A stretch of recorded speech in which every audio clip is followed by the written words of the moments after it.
Many people have asked, where did dinosaurs fit into the biblical timeline? And what does the Bible say about dinosaurs? Yes, the Bible does mention dinosaurs, even specifically. But before we get there, let's take a quick look at the big picture. Evolution holds that dinosaurs evolved 220 million years ago and died about 65 million years ago from any of a number of possible extinction events. But the Bible teaches that all land animals, including dinosaurs, were created on the sixth day of creation, just thousands of years ago, and they were all named by Adam just before God handed over his completed creation to Adam and Eve, charging them to take dominion over his completed creation. Then, about 4,400 years ago, the entire world was deluged by Noah's flood, and the dinosaurs, along with billions of other creatures, were wiped out. Let's take a quick look at some evidences that show that the biblical account might actually be true. First, dinosaurs are cleverly designed. Consider this Triceratops. Its 2,000-pound head is mounted in a way that allows it to turn every which way, yet still be strong enough to ram something, even while running. What about massive sauropods with weight-bearing systems from hip to toe that allow its 200,000-pound body to even walk, and neck vertebrae that are 90% filled with air so it can lift up its head? Next, there's the absence of dinosaur ancestors and transitions. Even the Chicago Field Museum sign admits there have been 0 transitions between dinosaur kinds. It shows question marks regarding where they came from. It's almost like someone just put each basic kind on Earth right at the same time. There are even dinosaur design features that show they lived in the ideal pre-flood world. Pterodactyls may have been too heavy to fly in today's atmosphere. Same with huge pre-flood dragonflies. The fossil record is filled with giant creatures and plants. We know this because there are billions of dead things buried in rock layers laid down by water all over the Earth. And when we look at the dinosaur fossil record, we see that they were buried furiously, rapidly, and simultaneously, oftentimes found fleeing in groups. Take this massive bone bed in Hilda, Canada. Thousands of centrosaurs were catastrophically buried over an entire square mile. Or this one in China, where thousands of different kinds of dinosaurs were simultaneously buried in a single 980-foot-long ravine. There are hundreds of dinosaur bone beds all over the world, including the U.S., where the Morrison Formation covers 13 states and 700,000 square miles. Thousands of torn-apart dinosaurs are buried here in hundreds of mass graves, with many found in the classic death pose with their necks arched back, choking as they died. Museum signs everywhere even admit they died in a watery catastrophe. Some dinosaurs are even found mummified, with tree leaves, flowers, ferns, shrubs, and algae still in their stomach. Dinosaurs are even found buried with marine creatures. Isn't a global flood the best explanation for this? Scientists have been discovering soft tissue in dinosaur bones. They describe blood cells, blood vessels, connective tissue, and even collagen, which has a maximum shelf life of about 900,000 years at 40 degrees. With a maximum shelf life of less than 1 million years, what's collagen doing in dinosaur bones that are supposedly 65 million years old? Many dinosaur bones are even found unfossilized in places like Madagascar, Alaska, and Montana. Does this evidence seem to support the Bible's recent and violent flood, or evolution stories? But some would say if the Bible includes the truth about Earth history, it would specifically mention dinosaurs. Well, the term dinosaur wasn't even invented until 1841, and Bible translations before this time used the term dragon over 35 times, in many contexts describing dinosaur-like creatures. Job chapter 40 describes a majestic creature using the name behemoth, which means colossal beast. In context, Job and his philosopher friends just finished over 30 chapters of dialogue trying to explain God and why he would allow such hardships into Job's life. Then God shows up in a whirlwind, tells Job to brace himself like a man, and says that he would be the one asking Job the questions for a while. Then, for 4 chapters straight, God asks Job 77 rhetorical questions that all have to do with creation. After explaining to Job that he is the master designer of space and earth, God describes 13 of his created animals, such as an ostrich, horse, and deer, then caps off the discussion by telling Job about his 2 grandest creations, Behemoth and Leviathan. God calls Behemoth the first of all his ways, meaning the first in rank, the chief, the most supreme of his creative works. In context, God is saying to Job, sit down, brace yourself, and now I will tell you of the chief of all my works, the biggest, most amazing land creature I ever made. When we scan through all land-dwelling creatures, both living and extinct, which one comes up as the first in rank, the most colossal, or the chief? Clearly the sauropod dinosaur. Pairing God's word that Behemoth is the grandest creature he ever made with the fact that sauropods are the largest land creatures we've ever found should give us a clue to Behemoth's identity. Sauropods were huge. The largest one found to date was over 120 feet long. That's 10 freeway lanes across. At a weight of 76 tons, it's a wonder these creatures could even walk. In fact, Dr. Waddell was granted an international award for discovering one of the secrets behind how their mobility was even possible. Their bones were pneumatic. They were charged with air. Dr. Waddell notes they were marvels of biological engineering, and that efficiency of design is especially evident in their vertebrae, the bones that make up the backbone. It turns out their vertebrae was increasingly lighter, higher up the spinal column, and were filled with air, some up to 90%. When Matt puts sauropod backbones through a CT scanner, he finds a real surprise. The X-ray slices from the CT scans revealed not marrow, but a honeycomb pattern inside the dinosaur's back and neck bones, filled only with air. Matt's work shows that the bigger dinosaurs got, the more air they had in their vertebrae. This is one neck vertebra from Supersaurus. A neck bone like this would have been light enough for one man to lift. The same size mammal bone would require a forklift. Now, we found that the biggest of these sauropods, the vertebrae were about 90% air. So that's comparable to styrofoam. So the bigger the dinosaurs got, the more air sac-like structures running into the bone. Absolutely. While this may solve the puzzle of how they could lift and move their massive heads and necks, it doesn't solve the challenge of how they could possibly inhale enough oxygen through their tiny nostrils, which were only about twice the size of those on a living horse. Perhaps they thrived better in a world before Noah's flood when the oxygen levels were likely higher. Their long necks and tails resembled living suspension bridges. For this creature to eat, breathe, and move its long neck, the series of over 12 neck vertebrae had to be interlocking and twistable. They also had to have anchoring points in just the right places for muscles and ligaments to connect in such a way to prevent the neck from pinching veins and nerves and to brace the trachea and esophagus. God even describes Behemoth's diet, eating grass like an ox. In 2005, researchers found grass and sauropod coprolites in India, and some paleobotanists are even saying that this will cause a rewrite in our understanding of dinosaur evolution, because evolution holds that grass didn't evolve until millions of years after the dinosaurs had gone extinct. God describes Behemoth's strength in his hips and power in his stomach muscles. Again, we have a strong clue that Behemoth was a sauropod dinosaur because, while many animals have strong hips and stomach muscles, none were as strong as the sauropod. The muscle structure around the hips and stomach that were necessary for sauropods to move, walk, turn, and eat would be incredible. In fact, for some sauropods, like the Diplodocus, its highest point of its core body was the hips, and its whole body balanced on the hips, front to back. Diplodocus was able to rear up on its back legs and balance on its tail like a tripod, making use of the hips to support not just the back half of its body, but the front half too. This required enormous strength in the hip and stomach muscles, considering they lifted tons of its own body into the air. Below the hips was an incredible weight distribution system that went from a massive femur, which in some cases was about 8 feet long, to 2 shin bones, then to 5 toes. Behemoth's tail also closely matches those of sauropods. God describes that he moves his tail like a cedar tree, and follows this by stating the sinews of his thighs are tightly knit. Paleontologists have learned from muscle attachment locations in their bones that the tightly knit structure of Behemoth's thighs and hips actually made his tail sway from side to side with each step, much as a cedar tree does when it sways in the wind. Tail drag marks are only rarely found behind sauropod footprints, indicating their tails were raised while they walked. It's difficult to think of a creature that fits this biblical description better than a sauropod dinosaur. God describes his bones like beams of bronze. Most Bible versions translate this phrase as tubes of bronze, conduits of bronze, or pipes of brass, which conveys both strength and being hollow like a channel or a tube. This matches the fact that sauropods had the largest leg bones of any animal, and they are in fact just like tubes of metal, having a hard outer casing and spongy marrow and veins on the inside. Then God says that its ribs are like bars of iron. Unlike much of sauropod's skeleton that was spongy and filled with air for weight savings, its ribs were fully ossified. They were made out of solid bone. Again, we have a perfect match. God even describes Behemoth's habitat. He lies under the lotus trees, in a covert of reeds and marsh. The lotus trees cover him with their shade, and the willows by the brook surround him.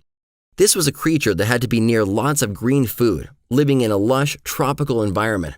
Large sauropods had to eat half a ton of vegetation every day, and they likely had to eat all day long to consume this amount of food. Next, God says that indeed the river may rage, yet he is not disturbed. He is confident, though the Jordan gushes into his mouth. Why would God point out that this animal can stand in a rushing river? Lots of animals can do this, depending on the size of the rushing river. In this case, God said the river may rage, yet he is not disturbed, and that Behemoth is confident even though this raging river should gush into his mouth. The Jordan River is the largest river in Palestine, and it currently flows at only 15% of the rate it flowed in the past. Even so, in the winter, this river would be incredibly difficult to cross, and it would take a very sizable animal to stand undisturbed in this rushing current, and even more, let the current gush into its mouth. Some of the larger sauropods stood over 20 feet at the shoulders and weighed over 70 tons. Creatures of this size and mass could withstand a raging river better than any others. Even with all this evidence, some say that Behemoth was just a mythical creature. But why would God try to display his awesome creative power by describing something that never existed? Anyone can do that. And why would God say that Behemoth was the chief of all his creations after describing 13 real, still living animals in the same passage? Why go through all the trouble to describe Behemoth as a grass-eating animal that lies peacefully in the shadow of the river plants along with his physical description, diet, and habitat, all of which happen to fit a known creature, a sauropod dinosaur? Certain Bible footnotes state that Behemoth was a hippo or an elephant, but neither comes close to matching all 13 characteristics God used to describe Behemoth. Certainly hippos and elephants aren't the first in rank or chief of God's creations. Would God tell Job to gird up his loins, to behold the chief of his creations, just to show off a hippo? An elephant? These creatures were plentiful. They also don't have tails that sway like cedar trees, and both of these animals have been captured and killed by man throughout history. But God says that only Behemoth's creator can approach him, that he cannot be captured by humans when he is on watch, and that no one can use barbs to pierce his nose. These impossibilities fit sauropod dinosaurs better than any other animals because of their towering heads and huge size. With a head that reached over 40 feet high, it could also see people coming from far away. Its massive tail also makes him unapproachable. Based on what we know from fossils, some sauropods could cover a 200-foot circle with deadly force using their tails, which could be over 50 feet long and weigh over 13,000 pounds. Recent studies have shown that some sauropods could probably create sonic booms with their tails, just like a whip. It's not by chance that God says to Job that Behemoth can only be approached by his creator. Good luck even getting near this creature to put a snare in its nose. To this day, elephants and hippos are surrounded by hunters and killed, but sauropods better fit this passage because they are simply unapproachable. God says that he made Behemoth, along with man, like during the same creation week, not millions of years ago. God made Adam as the last of his creations and gave him dominion over all the animals that had just been created during creation week, not just some of the creatures. Why else would God tell Job to consider or behold a creature which no human had ever seen?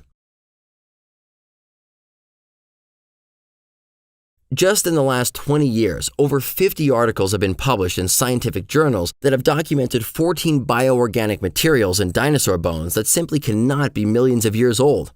These include blood vessels, red blood cells, hemoglobin, bone cells, ovalbumin, chitin, unmineralized bone, collagen, limited DNA, skin pigments, FEX proteins, histones, keratin, and elastin.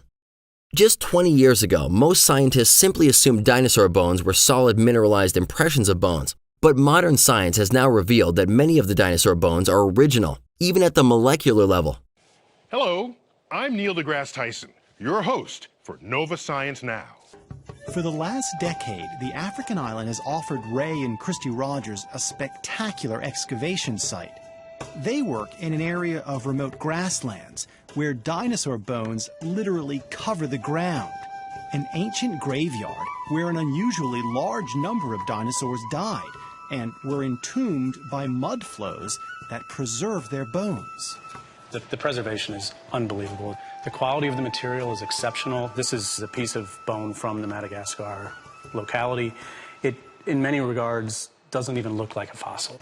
This is typical of the Madagascar material. It is not heavily stained. It's not been invested with iron, with manganese. It doesn't look like a typical fossil.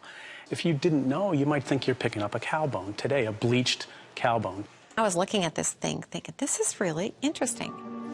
It was the inside of the T-Rex bone that fascinated Schweitzer, who made thin sections out of it.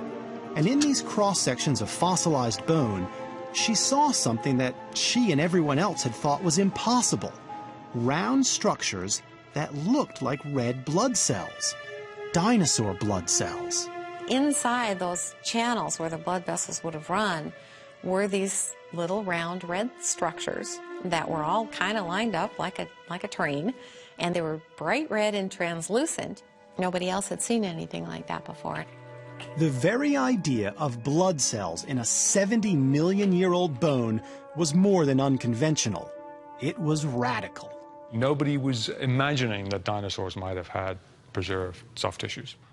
Derek Briggs is curator of invertebrate paleontology at the Peabody Museum at Yale University. So along comes Mary Schweitzer, and she's starting to look inside dinosaur bones and has made this startling discovery about the presence of red blood cells. What was your initial reaction to that?